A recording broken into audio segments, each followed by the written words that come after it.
एक नए दिन और एक नई वीडियो के साथ आपकी खिदमत में आपका ये दोस्त सलाम पेश करता है। आज मैं आप लोगों को जनूबी एशिया में मौजूद एक इस्लामी मुल्क मलेशिया की सैर करवाऊंगा और जहां तक मुमकिन हुआ आपको मलेशिया के बारे में दिलचस्प बातें बताने की कोशिश करूंगा। मेरी तमाम नए आने वाले और मौजूदा उन तमाम दोस्तों से गुजारिश है कि जिन्होंने YouTube पर मौजूद हमारा चैनल जानी टीवी सब्सक्राइब नहीं किया, जल्दी से चैनल को सब्सक्राइब कर लें ताकि तमाम मालूमाती वीडियोस सबसे पहले आपको मिलती रहें। मलेशिया की तारीख अगरचे बहुत कदीम है, मगर इस्लाम यहाँ 10वीं सदी ईस्वी में अरब से आने वाले ताजरों के जरिए पहुंचा। उस वक्त यहाँ हिंदू मजहब और बुद्ध मत के मानने वाले बहुत ज्यादा तादाद में थे। 14वीं और 15वीं सदी ईस्वी में इस्लाम माले में उभरने लगा। माले जो उस वक्त एक जजीरा था। माले जजीरे पर ज्यादा तादाद माले लोगों की थी। माले वही लोग हैं जो एक कसीर तादाद में मलेशिया में पाए जाते हैं। माले कौम में 99% आबादी मुसलमानों की है। 18वीं सदी ईस्वी में मलेशिया पर हुकूमत बरतानिया की जानिब से कब्जा कर लिया गया। जिस तरह हर मुल्क में होता आया है कि गुलाम बनाई हुई अवाम में से एक आज़ादी का मतवाला पैदा होता है, बिल्कुल इसी तरह मलेशिया के शाही खानदान में अब्दुर रहमान नामी एक लड़के की 8 फरवरी 1903 को पैदाइश हुई और फिर यही वो शख्स था जिसने मलेशिया की अवाम के हक में अंग्रेज हुकूमत के खिलाफ आज़ादी अलम बुलंद किया और फिर यही वो शख्स था जिसे आज भी मलेशिया की कौम बापाए मलेशिया के नाम से जानती है। तोंकू मलेशिया के शाही खानदान में शहजादे को कहा जाता है और अब्दुर रहमान को भी तोंकू अब्दुर रहमान के नाम से पुकारा जाता था। तोंकू अब्दुर रहमान 1955 से 1957 तक फेडरेशन ऑफ माले के वजीर आला थे। फिर 31 अगस्त 1957 को बरतानिया से मलेशिया की आज़ादी के बाद उन्हें मलेशिया का वजीर आज़म बना दिया गया। 1960 तक वो मलेशिया के वजीर आज़म के ओहदे पर फाइज रहे। 16 सितंबर 1963 को फेडरेशन ऑफ मलेशिया का क़याम अमल में आया तो अब्दुर रहमान को नया वजीर आज़म मुंतखब किया गया। 1965 को सिंगापुर जब मलेशिया से अलग किया गया तो यही वजीर आज़म थे। 1970 को तोंकू अब्दुर रहमान अपनी रिटायरमेंट के साथ वजीर आज़म के ओहदे से मुस्तफ़ी हुए और अब्दुल रज़ाक हुसैन को मलेशिया का नया वजीर आज़म मुंतखब किया गया। नजीब रज़ाक मलेशिया के मौजूदा और छठे वजीर आज़म हैं जो 3 अप्रैल 2009 से अब तक मलेशिया के वजीर आज़म के ओहदे पर अपने फ़राइज़ सर अंजाम दे रहे हैं। मलेशिया में इस वक्त 51% मलाई लोग, 22% चीनी, 12% मकामी लोग, 7% इंडियन जबकि बाकी दीगर ममालिक से आकर मलेशिया में मुस्तकिल रहाइश रखने वाले अफराद हैं। मलेशिया 3,30,803 मरबा किलोमीटर रकबे के साथ दुनिया भर में 66वें नंबर पर शुमार होता है, जबकि मलेशिया में आबादी हालिया लगाए गए अंदाजों के मुताबिक 3 करोड़ 18 लाख अफराद के करीब पहुंच चुकी है और आबादी के लिहाज से मलेशिया का शुमार 44वें नंबर पर होता है। मलेशिया में 62% मुस्लिम, 19% बुद्ध मत के पैरोकार, 9% क्रिश्चियन, 7% हिंदू जबकि बाकी दीगर मज़ाहब के मानने वाले हैं। बेशक मलेशिया एक मुस्लिम मुल्क है, लेकिन मलेशिया में बेहयाई आम होती जा रही है। अगर यही हाल रहा तो मलेशिया आने वाले वक्त में मगरबी दुनिया का मुकाबला करेगा। बहरहाल जो भी हो, खुदा बेहतर जानता है। मलेशिया में एक चीज़ देखकर बहुत ही अच्छा महसूस होता है कि मलेशिया में 5 साल से बड़ी हर लड़की और औरत एक मखसूस किस्म के स्कार्फ से अपने सर को ढांपे रखती है। ये बात मैं सिर्फ मलेशिया में मौजूद मुसलमान ख़वातीन की कर रहा हूँ। मलेशिया के बारे में अगर दिलचस्प हक़ाइक़ की बात की जाए तो मलेशिया में 40,000 कबल मसीह तक की जिंदगी के आसार दरियाफ्त हुए हैं। मलेशिया के बारे में एक बात उन तमाम दोस्तों को बता दूं जो मजदूरी की गरज से मलेशिया जाने का इरादा रखते हैं। मेरा और मलेशिया में मौजूद उन तमाम दोस्तों का आपको यही मशवरा है कि मलेशिया में अगर मजदूरी के लिए जाने का आपके जहन में इरादा है तो इसे तर्क कर दें, क्योंकि मलेशिया में पाकिस्तानियों को बहुत सी मुश्किलात का सामना करना पड़ता है, खास उन लोगों को जो मजदूरी के लिए मलेशिया में गए हुए हैं। मलेशिया से दोस्तों के बताने पर पता चलता है कि मलेशिया में तामिल और माले लोगों के गिरोह बने हुए हैं जो दीगर मुमालिक से आने वाले लोगों को, खासकर पाकिस्तानियों को बिला वजह तंग करते हैं और मारते हैं, और अगर बस चले तो जो कुछ पास होता है लूट भी लेते हैं।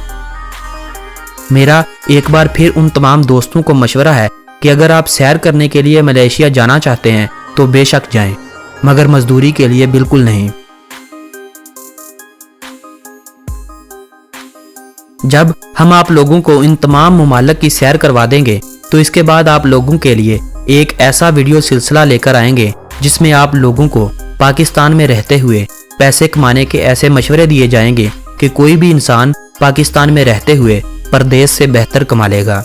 बेशक रिज्क देने वाला मेरा परवरदिगार है जो आपके कारोबार में बरकत डालेगा।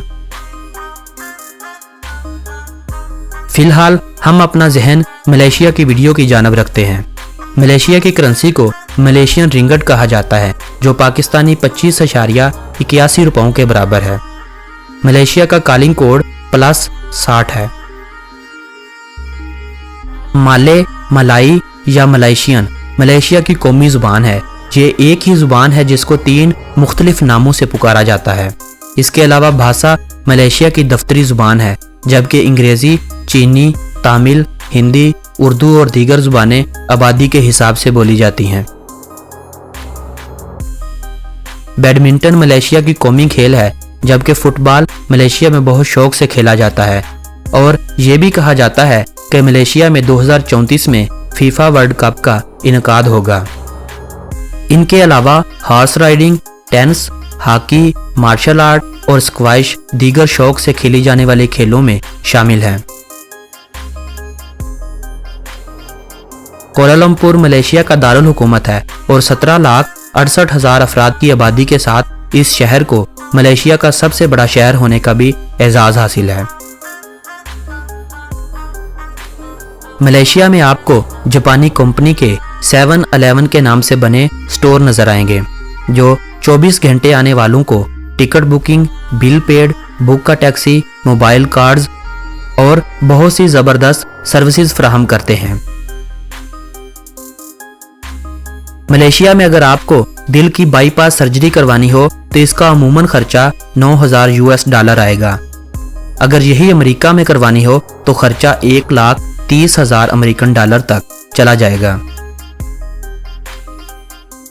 मलेशिया दुनिया में कुदरती रबड़ एक्सपोर्ट करने वाला तीसरा बड़ा मुल्क है। हर साल 9,96,673 मैट्रिक टन रबड़ दीगर ममालिक को एक्सपोर्ट की जाती है। मलेशिया रबड़ ग्लव्स की दुनिया भर में सप्लाई करने वाला सबसे बड़ा मुल्क है। मलेशिया में तकरीबन सारा साल वक्फे से बारिशें होती रहती हैं। कोलालमपुर में साल में 200 दिन बारिशों का रिकॉर्ड मौजूद है, जबकि कुचिंग शहर में 253 दिन एक साल में बारिशें होने का रिकॉर्ड है। मलेशिया में चर्स की फरोख्त ममनू है। बेचने और खरीदने वाले को पकड़े जाने पर सजाए मौत है, मगर इसके बावजूद भी ये धंधा मलेशिया में अरूज पर है। मंशियात आपको खुलेआम मिल जाएंगी, जिनको सप्लाई करने वाले डीलर ज़्यादातर तामिल हैं। इन सब घिनौने कामों के पीछे मलेशिया की रिश्वतखोर पुलिस का हाथ है। मलेशियन पुलिस की रिश्वतखोरी इतनी सस्ती है कि ये 5 या 10 रिंगट पर भी मान जाती है। पेट्रोनास ट्विन टावर को जब 1998 में मुकम्मल किया गया तो इसे मलेशिया के दारुल हुकूमत कोलालमपुर में वाक़े दुनिया की सबसे बुलंद इमारत का एजाज़ हासिल था, जिससे ये एजाज़ ताइवान की इमारत ताइपे 101 ने छीन लिया था। लेकिन 2010 में ये एजाज़ बुर्ज खलीफा ने छीन लिया और अभी तक मुसलसल 7 सालों से ये एजाज़ उसी के पास है। मलेशिया की सरहदें थाईलैंड, इंडोनेशिया और ब्रुनाई से लगती हैं, जबकि सिंगापुर जाने के लिए एक पुल बनाया गया है जिससे आसानी से सिंगापुर जाया जा सकता है। सबसे ज्यादा मलेशियन सैर के लिए सिंगापुर में ही जाते हैं। बोर्नियो दुनिया का तीसरा बड़ा जजीरा जो इंडोनेशिया में वाक़ है। इंडोनेशिया के अलावा मलेशिया और ब्रुनाई भी इसी के हिस्सेदार हैं। मलेशिया की रियासत सरावाक और सबा इसी जजीरे पर वाक़ है। मलेशिया को सांपों का मुल्क भी कहा जाता है। दुनिया का सबसे बड़ा कोबरा सांप भी मलेशिया से ही पकड़ा गया था। मलेशिया में सांपों की बेशुमार इकसाम पाई जाती हैं, जिनमें ज्यादा तादाद कोबरा नस्ल के सांपों की है। मलेशिया की रियासत सरावाक और सबा के अपने इमिग्रेशन कवानीन हैं। तमाम मलेशियों को इन रियासतों में दाखिले के लिए मलेशिया के पासपोर्ट का होना जरूरी है।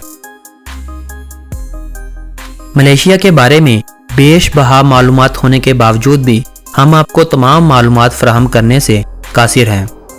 अगर सभी इसी वीडियो में शामिल किया गया तो मैं आपको वीडियो रोजाना की बुनियाद पर नहीं पहुंचा सकता। इसीलिए आज की इस वीडियो को यहीं पर ख़त्म करते हैं। अगर आप चाहते हैं कि इस वीडियो का पार्ट 2 भी जल्द नशर किया जाए तो इस वीडियो को लाइक और शेयर करके अपनी राय का इजहार करें। अगली वीडियो तक मुझे दे इजाज़त। अल्लाह निगहबान।